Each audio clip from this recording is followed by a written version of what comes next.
Television is a uniquely influential medium. It has tremendous capacity to mobilize or influence public opinion. Personal question okay चलो पहले आप question पूछिएगा। आजकल आपका धर्मेंद्र जी से कैसा चल रहा है? बहुत अच्छा चल रहा है, he is fine.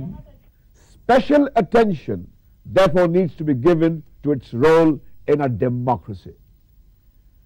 It is essential to the preservation of our political freedoms that we are provided with a full range of information, debate and expressions required for full and responsible participation in society. Television is the principal means by which cultural values are transmitted in a modern society.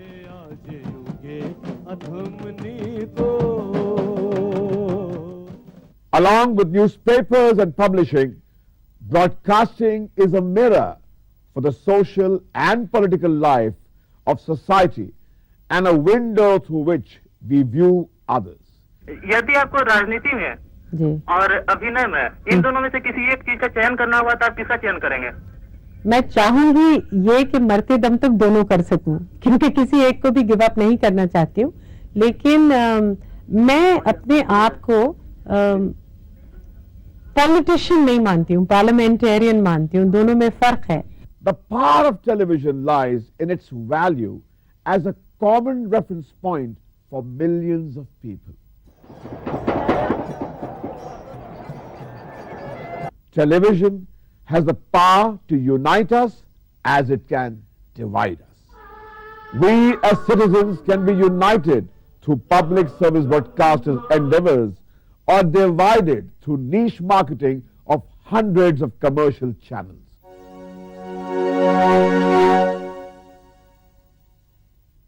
Public service broadcaster must be concerned about a broader set of clientele and has a much larger mandate.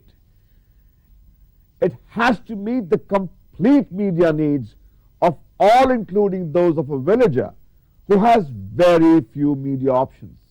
Such a person is either watching Doordarshan or listening to radio on a community set.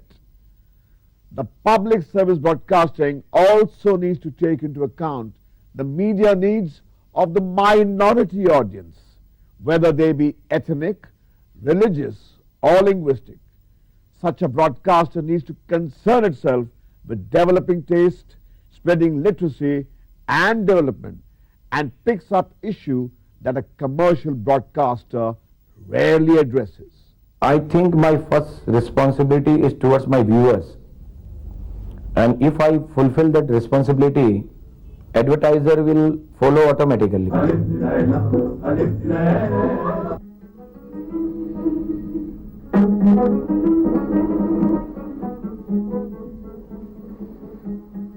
If this two follows me, viewers and advertisers, definitely my shareholders will be benefited.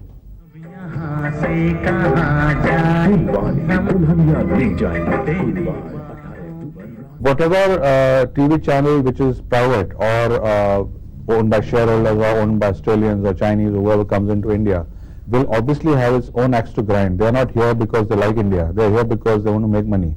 While Doordarshan is not here because they want to make only money. They sure they want to make money, but they are always for the betterment of the country. To me, one of the key characteristics of public service broadcasting is that it maintains and enlarges the space that exists between purely commercial broadcasting on the one end of the spectrum and government-run propaganda-type broadcasting on the other. So it's independent of both government and market, and enlarging that space, which you might call the space for civil society, is one of the key roles of public service broadcasting. It should be concerned with the problems of the people. In a sense, every day people will be concerned about something or the other. I mean, I come from Delhi, for example, and I have seen the crisis on CNG, the long queues, the life getting affected, and every citizen is interested in knowing what is the problem, when it is going to be solved. These problems will also vary from day to day. They change as calamities in the country come, or there are bigger upheavals that come. So key characteristics of A public service utility like this is that of proactivity and not just reactivity. Not only dealing with today's problems, but anticipated problems of tomorrow, so that intelligently any given citizen can handle these. Well, a simple answer could be that AIR and DD are a historical reality, already a largest broadcasting network in the world. Therefore, there is no point in questioning their existence. Such a proposition, however, does not lend meaning to the existence and identity of an organization. An organization cannot grow and excel if it exists only because of historical accident. For any living and vibrant organization, there must be a larger purpose and mission. In order to do this, it is necessary to analyze whether commercial broadcasting can fulfill the objectives of public service broadcasting. In other words, can market forces alone meet all the objectives of public service broadcasting? I don't think market forces can take care of public service broadcasting at all. I'm quite definite about it. I'm not even saying possibly, if there is such and such. I'm absolutely certain. And the reason for that is, that is it a sustainable thing? We've seen all over the world it is not. And any private company is going to be interested in the bottom line. Therefore, either it pays for itself or it doesn't. Even a multi-channel, let's say a bouquet of channels, will not want to have cross subsidies. I think if you look at the private channels today, barring some of them which may have a certain amount of what they call documentaries in non-prime time, most of the interest today is to commercialize the slots, is to sponsor slots. Even headlines are sponsored now, and weather is sponsored, and so everything is sponsored. Now, in sponsoring, it is obviously the advertiser interest or the client interest that is taken care of. It is not the interest of the public. What do sponsors want? Sponsors want programs and spots that are eye-catching, ear-catching, memorable. They create a flutter, they create interest, or they create impact, whatever is necessary in the context. Now, if a program does that, if a spot does that, they will buy it, they will sponsor it. Left to the market forces, it is possible that purely commercial broadcasting will not meet the full needs of public service broadcasting. This is because commercial broadcasting regards the audience as consumers and not as citizens. Stay with us, don't go away. We'll be back in just a moment. Thank you so much.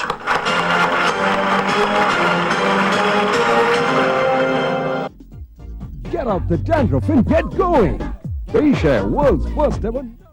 After all, commercial channels are there at the end of the day to make money, and therefore they are going to really target those who have disposable incomes, those who have the ability to go out and buy in the market, and therefore are an important client for advertisers. The public service broadcaster, on the other hand, in a country like India, has a unique duty to address not consumers but citizens. And that's an important differentiation in a poor country, because the two are not synonymous, unlike in advanced Western or prosperous countries where consumers and citizens are synonymous. You look at other countries also, there are countries like America. It has so many channels, yet there is public service broadcasting in that. Why they are having that? That means some utility of a public service broadcasting is there in a very economically strong country like America. We are a developing country, we need it more than them. The needs of public broadcasting have changed. Today, the levels of literacy are certainly higher than they were 30 years ago, but the needs of eradicating ignorance are equally important. Urbanization has not really made much of a difference when it comes to understanding what is in the nation's interest or what is not in the nation's interest. And I personally think that public broadcasting has to always be the most integral element of the reason why Doordarshan must exist. All the cameras and micro-transmission units utilized in this telecast were arranged on the ships in the sea. In this kind of transmission, there is a restriction on the communication between the OB-WAN and the cameraman. This telecast was very beautiful and pleasurable. In the parlance of economics, a good television program is a merit good, similar to education training and health services. Doctor साहब नमस्कार। हाँ नमस्कार मेरे को भूख नहीं लगता है डॉक्टर साहब। मैं 47 ईयर्स है मेरा जी लेकिन भूख क्यों नहीं लगता है वही आपको पूछने का था। प्रकाश भैया भूख नहीं लगना सिर्फ लीवर से नहीं हो सकता है, उसके लिए तो काफी चीज हो सकती है, पेट में और भी कोई तकलीफ हो सकती है, तो उसके लिए तो आपको डॉक्टर को बता के उनसे जांच करके उनके पास से ही दवा लेनी पड़ेगी। We viewers, we citizens have broad tastes. We cannot be compressed into the neat categories of marketing where income and taste and choice are the determinist prisons of the consumer market. There are classical dance fans among cricket fans and vice versa. When channels proliferate, the mixed network vanishes. In its place, the specialist network, sports, film, news, music, wildlife, shopping, etc. comes alive. Whereas the mixed network emphasizes what viewers have in common, the single issue channel or the niche channel emphasizes what separates them from others. We know what we gain from single subject channels. A vast supply of, say, every single cricket match played. But what do we lose from the proliferation? A sense of sharing with others, a sense of being a part of collections of individuals who all through separate choice make up the mass TV audience and find that sharing in the mass act of viewing becomes a valued social experience. What happened during Ramayana is a legend. Everybody knows there are stories and stories and stories. But point is, did Ramayana weave in like a garland the whole nation, whether it was Tamil Nadu, one jewel, or whether it was Assam, another jewel, or it was Kashmir. You know, all the pearls, right from Maharashtra to Gujarat to Madhya, they were weaved. It was like that thread which made that beautiful garland which was put on India. There is absolutely no doubt about it that people do need entertainment, but at the same time, they need a lot of information which is useful to them. And on this point, the channels really are not helping them at all. This help can be given by the channel which is serving the people, which is serving the public. And this way, if you look at the rural programming, if you look at the education programming, if you look at the programmings which informs people about various laws which are being enacted by the government, you don't have to be a sort of a bhopu for government, but at the same time a lot of work is being done. ये करते समय हमारे को पूरा एहसास है कि लोगों को, आम जनता को, आम पब्लिक को काफ़ी परेशानी होती है, क्योंकि जगह जगह पे उसको पुलिस रोकती है, थोड़ा रोकती है, इंटरोगेट करती है, तो लोगों को काफ़ी इनकन्वीनियंस होती होगी। पर हम समझते हैं कि it is better because it is in the interest of peaceful atmosphere in our city. Public service broadcasters therefore have a crucial function to discharge. Free from commercial pressure, they are free to address the full range of audience interests.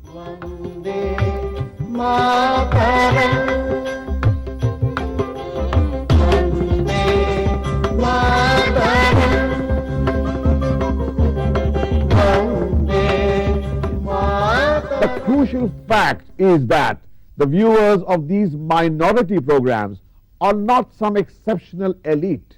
They are the same people as those who watch the soaps. We all want wider choice at some point of the viewing week, and public service broadcasting is providing these programs. Although all of us enjoy the most popular programs for much of the time, very few of us want them all the time.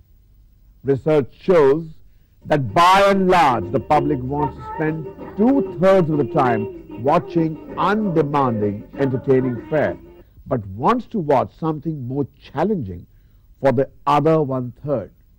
Commercial television schedules are prepared to achieve volume, and in so doing, the range of program is severely restricted. Public service broadcasting is not only a key to our democracy, but that is an engine which can keep the democratic process rolling. After all, what is democracy all about? It is for every citizen of India to not only know his rights, but also to ensure that he is able to exercise those rights. And for that, the content of data, information, knowledge that has to be provided to him with reference to what concerns him in day to day, maybe it is food, health, shelter, security, education, whatever, that has to come in. The public service broadcaster plays a role in fostering and promoting democracy, which is not just voting once every few years, but in creating involvement and participation, in mobilizing people, and in generating informed debate. यांना शिकवायला पाठवायला पाहिजे. असं आहे, 7 कोटी रुपये याने वाचलेलं नाहीये. तुम्ही कोणाला न सांगता फक्त तुम्ही सध्या परिस्थिती सांगा. Public service broadcasting is a must, according to me, in a democracy. The democracy is mainly for the people of our country, and there are a number of channels which are working for amusement, entertainment, and somebody has to look after building nation. Who will build the nation?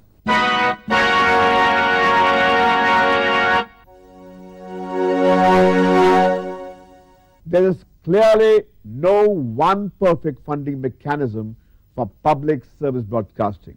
There is need to create a balance. One of the good things that a market does is that it makes the broadcaster responsive. It makes the broadcaster responsive to reactions of the viewers. And if you cut this off completely and have a completely guaranteed source of funding, given the history that we have gone through, I would have some concerns. And therefore, I would urge the stand that we need a mix of the two. Some commercially oriented, market-driven broadcasting which ensures that feedback from the market, feedback from the viewers is taken account of, and a portion of funding that comes in some form of guaranteed funding, where the public service broadcaster is then able to do programs and to do special efforts which need not necessarily be remunerative. Now we have Prasar Bharati, which is not going to be spoon-fed by the government. So Prasar Bharati has to then create funds for itself. Now, how will it create funds? By having interesting programs and having sponsors. How else would it get that money? But yes, all government departments who want their particular aspect of their social message brought through should perhaps chip in also. Public service broadcasting do need a secure and reliable source of funding to enable them and to bring to the public at least the following: live coverage of important news events, major sports events, films and important cultural and musical events.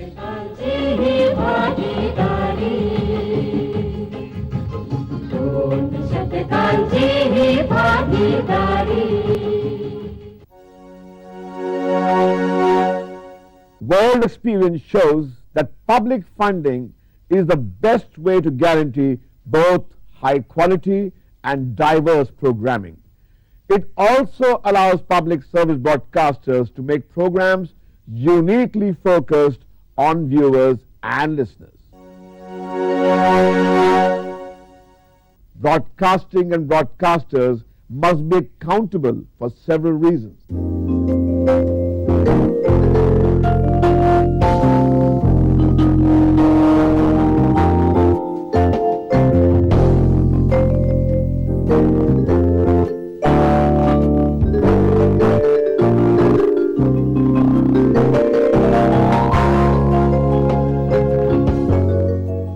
Equally important is training. Traditionally, public service broadcasters have provided a very wide range of production and technical training. In our country, FTII has been responsible responsible for this?